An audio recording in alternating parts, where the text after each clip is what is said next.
Thank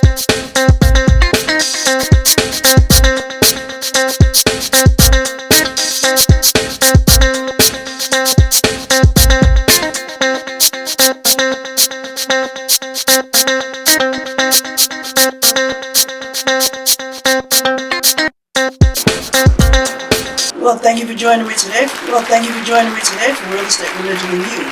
My name is Dr. Sylvia Black, and today we're going to be talking on a continued basis of my book, Achieving the Dream of Homeownership, a step-by-step guide to owning a home.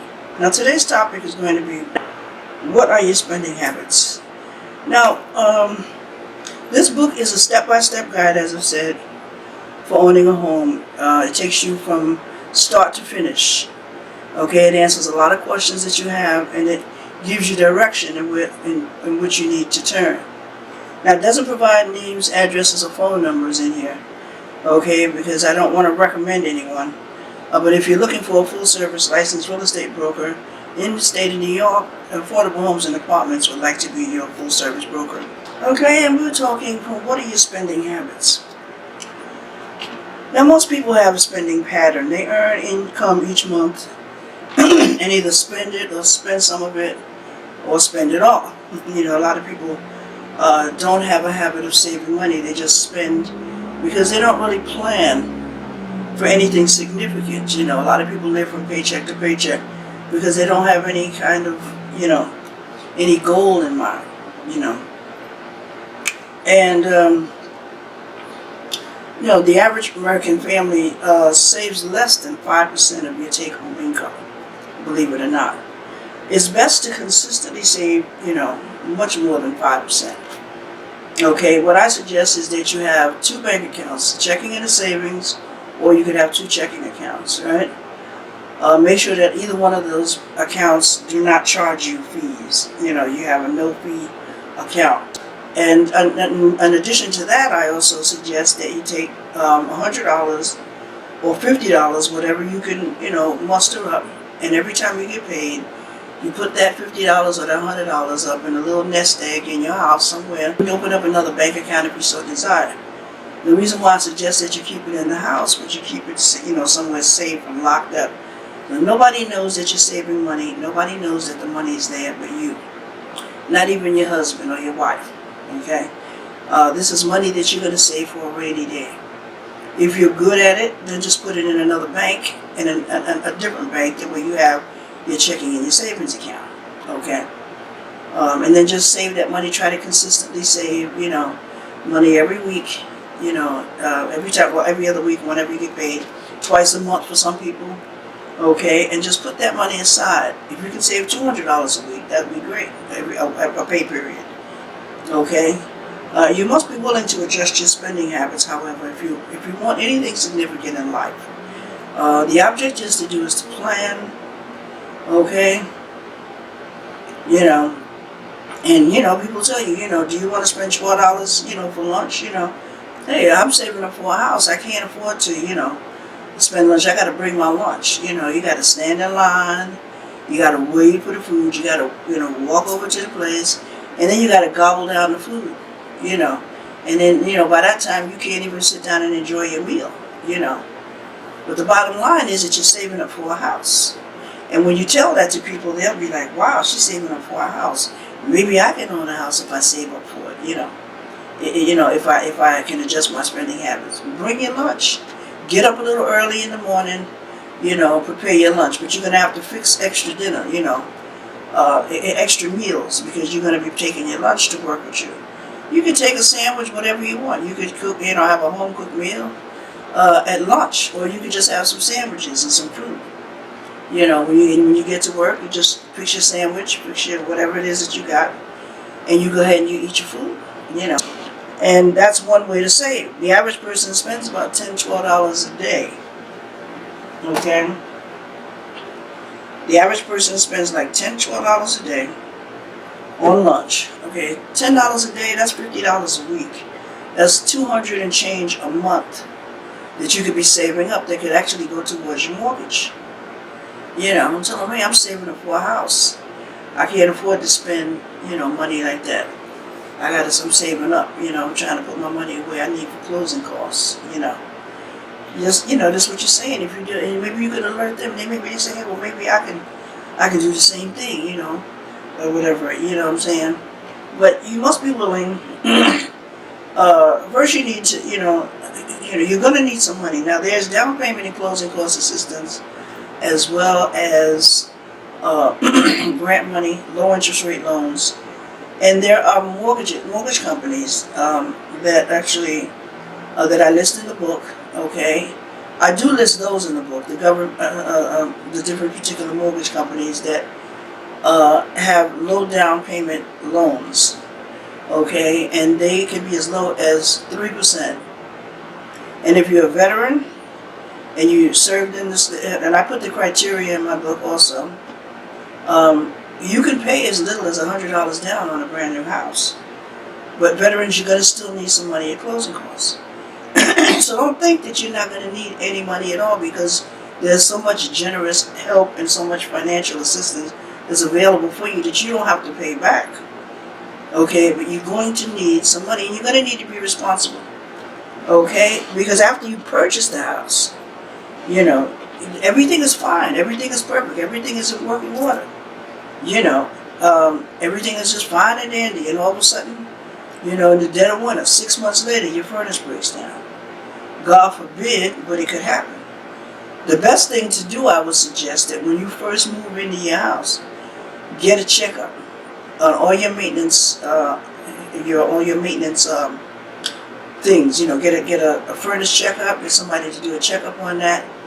Okay, because that's supposed to have been done, by a licensed individual or company that registered for a permit to have to install that. So if it's registered with the city as having been installed properly with the proper paperwork behind it, and you got your certificate of occupancy, which the bank is going to require, and I'll explain all of these terms to you later, and it's actually in the book, okay, then you know that you can get you a tune-up or a maintenance, somebody to come out and take a look at, your furnace, somebody to come take a look at your hot water tank, okay, even though it may be August, okay, it's 90 degrees out there, 80 degrees at night, 90 degrees in the day, but I'm going to get me a furnace checkup. I'm going to get my furnace checked up. Just bought the house, okay, and whatnot, and now you're in the summertime, but you want to make sure when that wintertime comes around that you're not going to have to worry about that furnace breaking down. Okay, so if anything is needed to be done to it, it needs to be done now while the weather's warm. Just like I talk about avoiding foreclosure at the onset of you buying a house. You say, hey, why is she talking about avoiding foreclosure? And I'm just not, buying a house, because you don't want to get to a position where you don't know what to do when you don't have the mortgage payment. Okay? The things happen, stuff happens, and you want to be prepared. That's the main thing, being prepared. Not waiting until after it happens. You want to be prepared because you want preventative measures. That's what I call it, preventative measures. Okay. Now you get all of that checked up. You get your pipes checked up. You get all of that. You don't have to do it immediately as soon as you move in. You enjoy your house for a while, and then you say, well, when it's fall is here now or whatever. Now let me get my furnace checked out. Let me get all of these things, these items, because you're going to check with the city. You're going to make sure everything is in place. Of course it will be, because you're getting a mortgage, and the mortgage company and the other, I call them a home buying team, have already made sure that everything is the way it should be. Now, you may have a warranty on the furnace. You may have a warranty on the hot water tank. You may have a warranty on any of the work that was done. These are just some of the questions you're going to need to ask, okay? Because you're going to have to find out. You could get insurance on your appliances, okay? So if anything goes down, I would say go to an insurance company, and get it. Make sure they're a licensed insurance company. They can insure your, what have you, and then, that's less money out your pocket. There may be some times where you may need to pay out of pocket, but there are ways that you can prepare for these things and avoid, spending an endless amount of money on things that you were not prepared for. You're sleeping snug in your bed. You might have just started a brand new job. You got to be to work. All of a sudden, you ain't got no furnace. 3 o'clock in the morning. You ain't got no heat. Now, what you going to do? You ain't going to get enough sleep. You're not enough rest. You got to find a way to stay warm. You know, what you gonna do? Now your house gonna be cold all day long. You know, and then when you come home, you're gonna get somebody. You might have to take. You know, you have to think about all the big picture.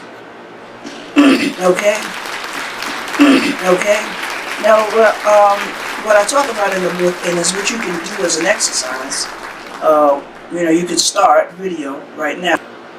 Okay, or play it over again when you're ready. And you take a piece of paper, and on the left-hand side, you write your income, and on the right-hand side, you write your expenses. Now, at the top left-hand corner, you write your wages. Okay, just your wages if you're working. If you're not working and you're on Section 8, then you list the other income that you have coming in. That's steady, regular income, whatever it is. Okay, and any other income you may have. Okay, and then on the right hand side, I want you to list at the top of that your utilities, your gas, electric, your cable.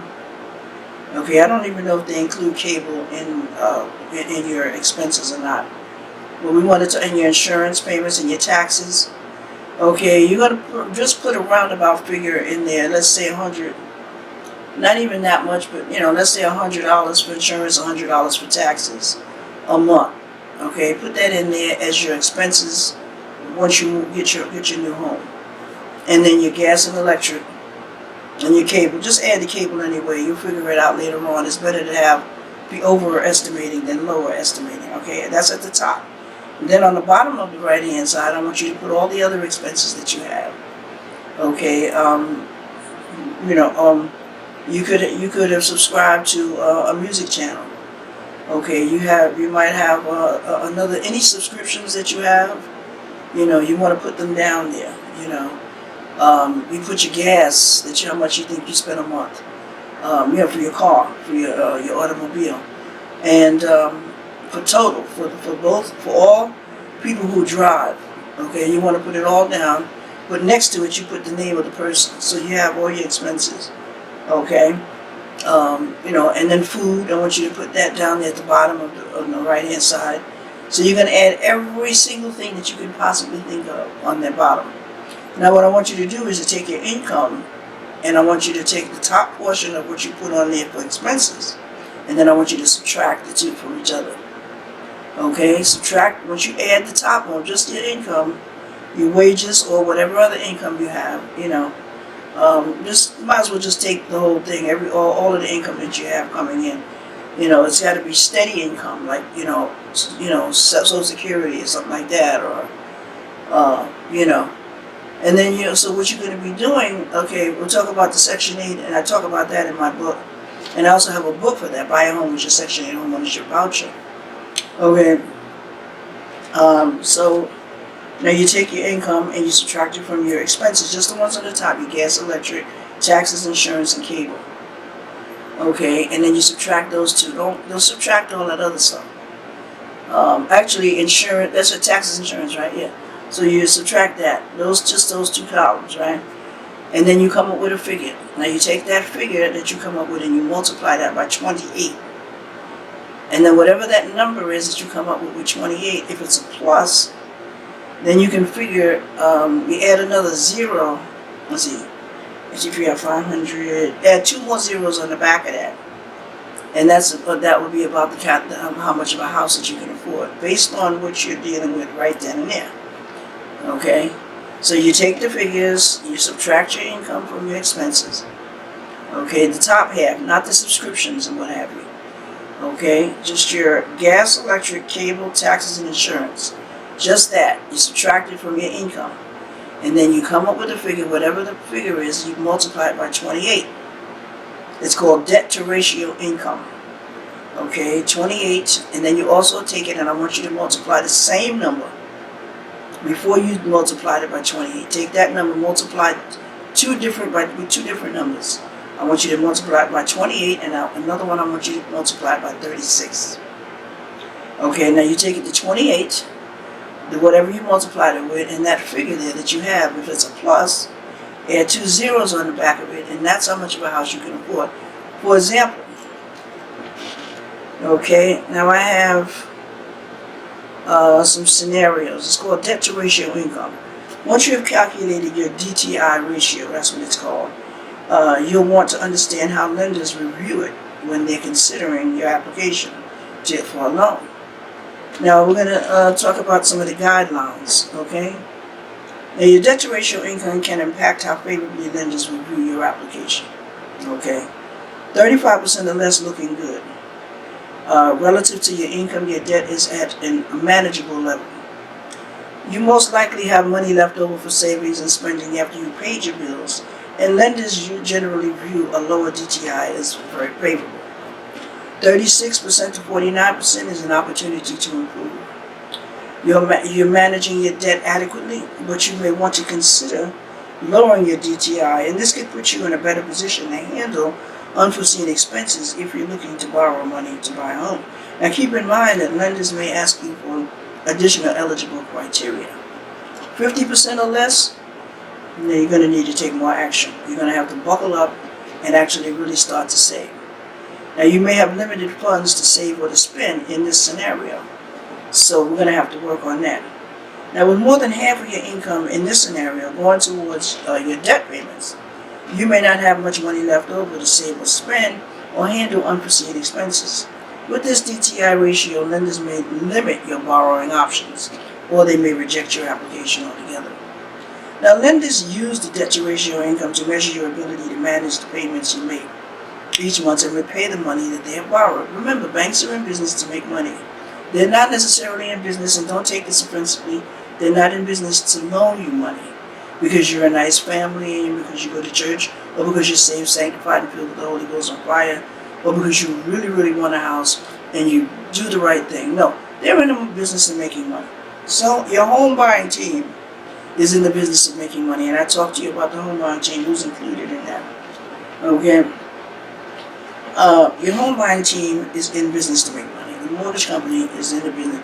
If they can loan you money, they can make money. They make money off of the loan itself from when they actually loan it to you in commissions.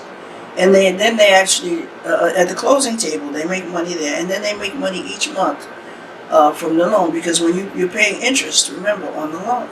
So the interest that you pay is money in the bank's pocket. Okay, if you can't pay the loan, then they can't make no money. Okay, and you're going to pay, I would say, at least the first 7 years of the mortgage, you're probably going to be paying interest only. Okay, now you can pay some of that towards principal, and like I said, I'll discuss what all this means. It's actually in the book. Okay, Achieving the Dream of Home Ownership Early in Your Life, a step-by-step guide to buying a house. Okay, and I'm the author of the book, which you can purchase it. You can get a copy on the website. It's listed at the bottom of your screen. Now, they make money off interest. So the first 7 years of the mortgage, you're going to be probably paying interest only. You're not even going to be touching upon the actual mortgage itself.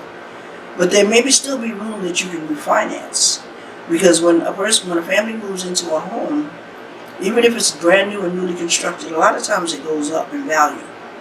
The opposite is the same for a car, for automobiles. When you drive off the lot with a car, that car goes down in value. Okay, a house appreciates. Okay, that is what it's called. And then there's possibly room for refinancing. You know, it depends on how much you're looking to get. You know, whatever. You could wait a couple of months or a couple of years, or you could try right away to see, hey, I'd like to refinance my mortgage, get a second mortgage, whatever. Okay, same thing if you were paying cash. Okay, you would get a second mortgage when you actually moved into it. Now you've increased the value that you moved into it. It's more than what you actually paid for it. And now you can either sell it or you can refinance it. Okay. Now, there's a lot of questions that you're going to have to ask yourself, which I talk about in the book, which I'm not going to ask you right now. But if you've done that scenario and you look at your wages, now you have a closer look at your money. And you can tell what it is that you can do, or what you need to do now to move forward in buying a house. Okay? Now, like I said, I told you the numbers. Okay? Now, you're going to need to save up money for a down payment. Okay, if you don't have money for down payment, I would say at least $1,500 that you're going to need. Okay, you're gonna need at least 1,500 saved up that you don't touch, that you're not gonna need to spend. Okay, I would say another 1,500 you'll probably need down the road for your for appliances or some other thing. You're gonna need to buy supplies for the house, cleaning supplies. You probably have a lot of that now, but some things you're gonna need to buy because now you're moving in from an apartment to a house. However, if you're renting a house, and then the transition will be a little easier because probably won't have to get rid of any of your furniture. If you're in an apartment, you probably have to get some more furniture to fill up because you may not have a dining room in your apartment, so you got a dining room in your house. Now you got to think about decorating your house. You want it to look nice, so you're gonna need money for furniture. You're gonna need money for moving expenses. Okay, you're gonna need money for insurance. You're gonna need money for taxes. You're gonna need more money. Okay, so this means you're gonna have to save money. You're gonna have to cut back on spending. Cut back on a lot of the splurging that you've been doing. I'm not saying that you can't enjoy your money that you earn. You work hard for your money. You should be able to enjoy it. The good things that you do with your money, the pleasurable things, going to the movies, going out to eat. No, I'm saying limit it. Okay, make it a true celebration when you go out. But you can minimize it. You can reduce. Okay, so instead of buying food every day, at lunchtime, buy it on Friday. Okay, celebrate the week that you've successfully saved up. Let's say you spend $10 a day. You saved up $40. You can afford to spend $10. Right? You save $40, so now you're actually putting money back into your house. Okay. Now you may need, like I said, you're going to need money for earnest money deposit. That's at the beginning when you first sign the contract. Okay, and I usually ask for $500 or $1,000 down. Okay, now that money goes towards the closing costs. Okay, so maybe you might only need about $1,000 or $500. But you got to remember, you got a home buying team that also wants to get paid.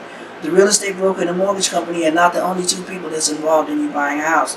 And I list those and I talk about that in my book.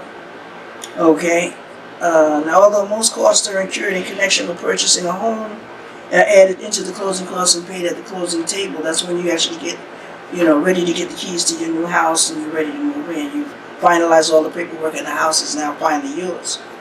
Okay? If you don't have the money you need it, then when you get to the closing table, all that work would have been in vain, baby, and you will not get that house. Okay? You will need money, as I said, your home buying team. Okay. Now, if you truly want to own a home of your own and you want to do it now's the time to start. I would, say that you will own your own home. It'll happen for you. It may not happen in the next few months. It may happen in 6 months, or it may happen in a year, or it may happen in the next 2 months. Because believe it or not, let's say you have money saved up. Let's say you have, a decent amount of money put aside. Okay, and I talk about money that you probably can get access to that you probably don't even realize that you have at your fingertips, that you can get access to, that's your money already anyway. Okay, that you probably can get, or that you're not probably, you can get that money, some of that money and whatnot, and use that towards your down payment. You can use that towards your closing costs, and it's right in my book. And I talk about it, and a lot of people don't even realize they have that kind of money already, that, hey, I already got, you didn't know that. But your savings account is good because I can look at my savings account and I can see how much money I got. I can look at my little stash that I got, stashed away, and I can see how much I can actually feel the money is real, Because sometimes you want to handle cash, you don't always want to be dealing with cards. But sometimes you need to deal with cards because you don't want to be flashing all that cash. Okay, and when you see cash, you be like, oh, now I want to buy this and I want to buy that. Stay out of the store. Don't go in the store unless you want to buy something. Or that you need something. Stay out of the malls. Malls are drawn there for you to buy. You know what I mean? Unless you go into the movies. What do them horses wear? They wear them visors and whatnot, so they don't see what's on the left or the right. Okay? Make sure you look straight ahead, and when you leave your house, you say, we're going to the movies, and that's all we're going to do. When we get to if the movies is in the mall. You're not going to go shopping. You're not going to buy anything. Well, you're going to look, and that's it. Make up your mind that that's what you're going to do because you have an ultimate goal that you're trying to accomplish. Now, do you want to own a home? That's the question that you have to ask yourself. And if you do, then you'll work towards saving up the money that you need to buy it. You know, a lot of people come to me and they say they don't want the responsibility, but they don't understand that even the place that you live in now, the place that you're renting, requires responsibility. Okay, believe it or not, it's a responsibility for you to take care of your apartment. Landlords are now requiring that you get renter's insurance. Okay, they're getting strict. They're cracking down on you. So why not own a home? And the responsibility now is yours. You won't have a landlord now that you got to call. You're gonna have to take care of everything, and that's what makes you feel good. Now you're more responsible. Now you're in a position now that you take charge and you take control of your situation instead of letting your situation take charge of you. Okay, if you pay your rent on time, then you should be able to pay your mortgage on time. You'll have help. You have a home buying team that's going to help you, and you have us, Affordable Homes and Apartments. Now, I can assist you. I can counsel you. I provide workshops and seminars if you're out of the state of New York, but I can only sell you a house if you're in the state of New York. Okay, now it depends on what kind of house you want to purchase too. You can purchase a small house, or you can purchase a large house. Okay, depends on on you. A small house would require less maintenance. A larger house would require a lot more maintenance. Nevertheless, a house is going to require maintenance. So I'm going to conclude with that. Now don't forget, go over those numbers on that page. And you can call it budget sheet if you like. Go over those numbers for your income on one side and your expenses on the other. And see what you can cut down on. And then try to, add it up again, subtract it again, to see how much more of a house that you can afford once you can cut down on certain expenses. Okay, so I'm going to ask you to holler at sister. And this is Sylvia Black, and I'm going to ask you to holler at sister. I'll see you next time. Peace out.